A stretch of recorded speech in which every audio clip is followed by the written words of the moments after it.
there's the mouth, there's the bite, there's the threat on the mouth open.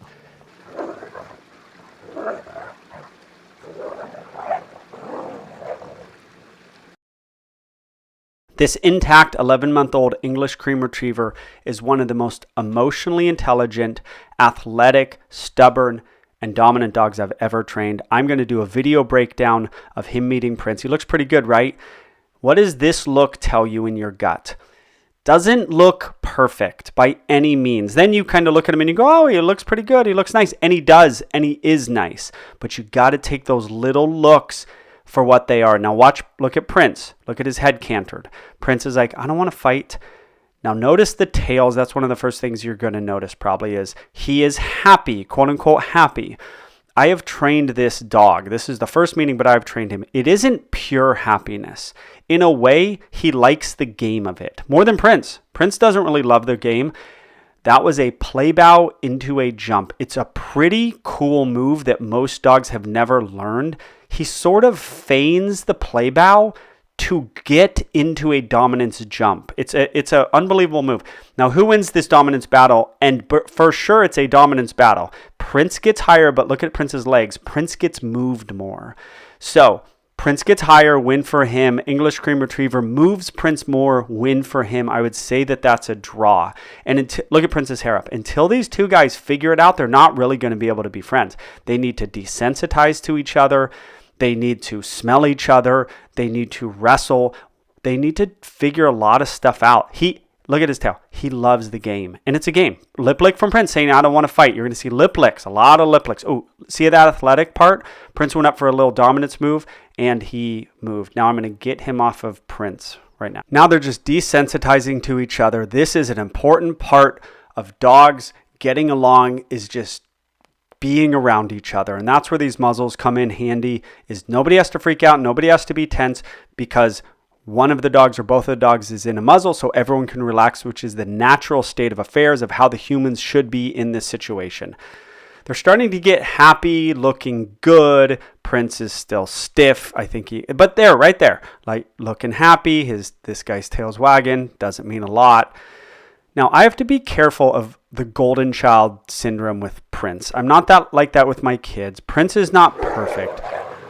Watch this right here. So Prince either sees something or he's being a little much or he's asserting his dominance, which is fine. But you're going to see a look from this guy that I do not love. There's a lot of looks in here, and I haven't seen Prince do it right there.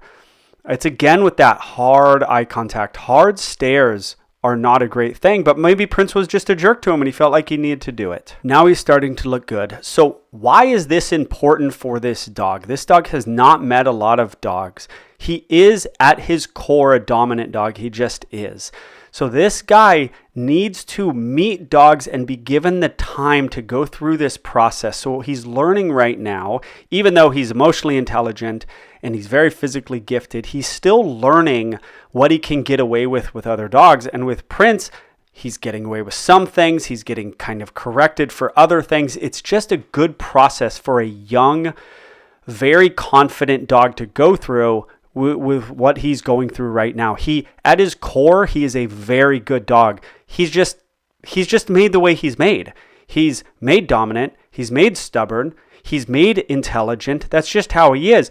But these folks, they want to go through life. They want to get him with every single dog. And there's been some behaviors during this that if done at a dog park, and you're going to see more, if done at a dog park, are a little antisocial. And you could argue that at 11 months old, they're going to be more physical. They're going to be a little harder, and his mouth might be used a little more when he's a year and a half. That's exactly what I would argue, unless we go through the process with a dog like Prince or with others where he's not getting away with a lot of his antisocial, we'll say, behaviors. And if he's making true friends, so he can't get away with it, and now he's making a true friend, right?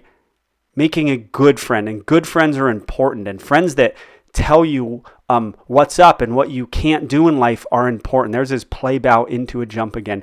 Now you're going to see a move right there. I did not like that move. Okay, he's up. He's like, oh, we're playing. And then there's a pretty good launch at the head area. That is not a good move. I don't know what Prince thought of it. Prince, it might have just been, oh, he's being physical. And that could be the case, but it was not really a great move. I didn't like that. Now you're going to see a move from him right here that's pretty awesome. Right here. I don't know if I've seen many young dogs do that. He's already flipped. He like knows the dominance move or the play move for Prince is coming, and he's already flipping to get out of it. I think Prince was even surprised. Then look at the kind of the growl right there. He's not, he's not happy. I think he's not happy on the ground. Then there's a lip lick within that growl, which is good. He's saying, I don't want to fight, even though I'm growling. And then you're going to see multiple lip licks. One right there from him. Then you're going to see another one right there from him. Then one from Prince. They're saying, we're good buddies. Let's not fight. That's what lip licks mean. They mean, even in the middle of a quote unquote fight or a disagreement, dogs will lip lick saying, let's not do this. Let's calm this down. That's what lip licks mean. I'm pretty much the only one saying that. I get it, but that is what they mean. Now he's got a good buddy that he wasn't able to push around, and that's a very, very good thing for this dog. I need to give Prince a little love. Was Prince perfect? Maybe he wasn't. The tie goes to the dogs whose home it is, though.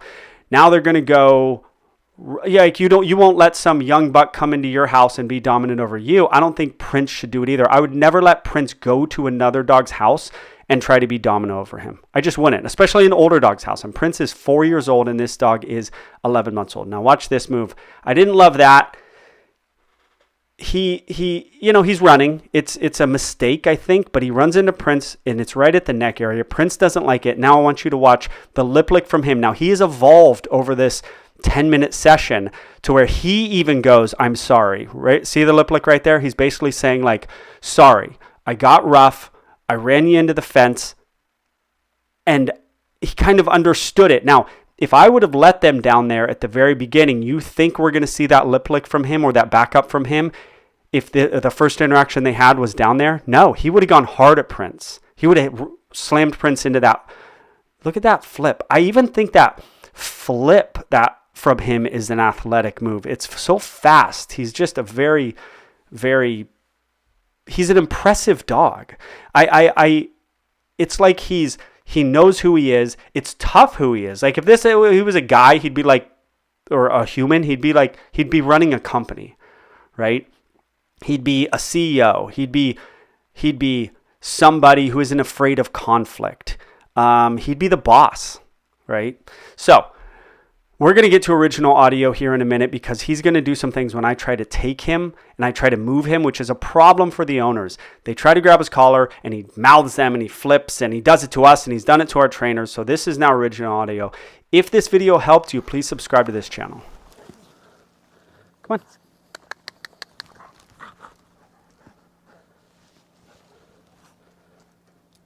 Put Prince in the house, please. All right, this dog will use his mouth somewhat hard to get you to stop, 10-month-old dog, to get you to stop holding his collar and taking him somewhere he doesn't want to go. But dogs sometimes have to be taken places they don't want to go. So Veronica, will you open that door? Trying to take him back to the room. My trainer has her arms all scraped up from his nails, doing this, and his mouth. Okay, open that one. Come on. Come on. So, this is not a democracy. I'm not begging. I'm not getting treats out. That's what the owners have done. We're over doing this. Come on, but I'll be nice. I'll be like, come on, let's go. And then you see him hunker down. This is his hunker down. Okay? And generally, people let go at this point. Okay? Then he's going to start to use his mouth most likely. Look at this. There's his mouth. There's his mouth. That's when people let go, okay? We're over this. This is why he's here. This is why he's here. He needs to know that he doesn't get out of this. He just played and ran with Prince. Let's go. And there's the mouth. And he's 10 months old. He doesn't want to go, so he's saying, there's the mouth, there's the bite, there's the threat on the mouth open. I switch my arm in order to grab the collar, not to bait him, and then you can see the mouth open right there. This would not have been a bite. It is just a little bit of a threat for him to say, take your hand off of me. But you can't take your hands off him. That's why these muzzles are really a good thing for certain situations, because the dog really doesn't understand the muzzle, but he for the first time goes, oh, the guy or the girl didn't let go. Everyone lets go. And that's a big move. There's going to be another move right here. Watch me back him up. This is an important, subtle move. It lets him know that I won't be moved. Come on. Oh, now we have a dog for the first time in his life is being taken by the collar and is going where the person asked him to go. And the only reason he's doing that is because of that fight, because of that muzzle, because of the mouth, the flip, the arms up, the clawing did not work. This is a battle you have to have with 5% of dogs. You have to have this battle with a higher percent with your Anatolian, with your Cane Corso, with your stubborn male and neutered Rottweiler. You have to have about 2% with an English Cream Retriever, but he's that 2%. This is how this works. When the force-free folks tell you to use treats, it's because they turn down these dogs. That's why. Okay? They also make these dogs worse when now, because of that fight, this dog is saying, oh, that guy doesn't let me win. Oh, that guy is strong. Oh, my mouthing, my clawing, and my flipping did not work on this guy. I will go anywhere with this guy because we got through it. You don't get through it. I would have let go if that muzzle wasn't on.